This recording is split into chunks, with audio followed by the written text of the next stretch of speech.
అమ్మ, సంక్రాంతి రోజున ప్రత్యేకించి నైవేద్యాలు తయారు చేస్తూ ఉంటారు. అది కట్టె పొంగల్లాగా వండుతూ ఉంటారు. అది ఏ విధంగా తయారు చేసుకోవాలి? దాని వెనుక కూడా మనకు సైంటిఫికల్‌గా కూడా చాలా రీజన్స్ ఉంటాయి. సో, అదేంటి? ఎలా ప్రిపేర్ చేసుకోవాలి? ఈ రోజున సంక్రాంతి పండగ అంటేనే పిండి వంటల పండగ. అవును.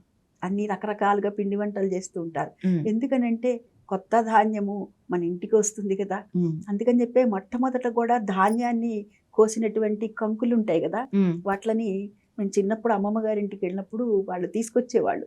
తీసుకొచ్చి అమ్మగారు, అయ్యగారు ఇది మొదటి కంకులు అంటే అవి ఏం చేసేవాళ్ళంటే వాకిలికి వేలాడదీసేవాళ్ళు. అవును. ఎందుకనంటే అవి పిచ్చుకలు అవి కూడాను అంటే పశుపక్షాదులు తింటాయి అని చెప్పి. హ్మ్. అందుకని అంటే దీన్ని భూతయజ్ఞం అంటారు. హుహు. మొట్టమొదట అవి వాట్లని మటుకు వీటిలో కలిపేవారు కాదు. హ్మ్. అంతవరకు మటుకు తీసుకొచ్చి వేరే వాళ్ళు కోసేటప్పుడు అలాగే పెట్టేవారు. హ్మ్. ఇంటికి తెచ్చిన తర్వాత కూడా ఈ విధంగానే పెట్టడం జరుగుతుంది. హ్మ్.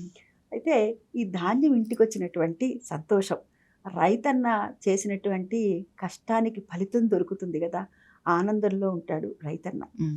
అందుకు ఈ కొత్త ధాన్యంతో చేసేటటువంటి పిండి వంటల ముందు ముఖ్యంగా మరి అరిసెలు ఇలాంటివన్నీ చాలా బావుంటాయి. హ్మ్.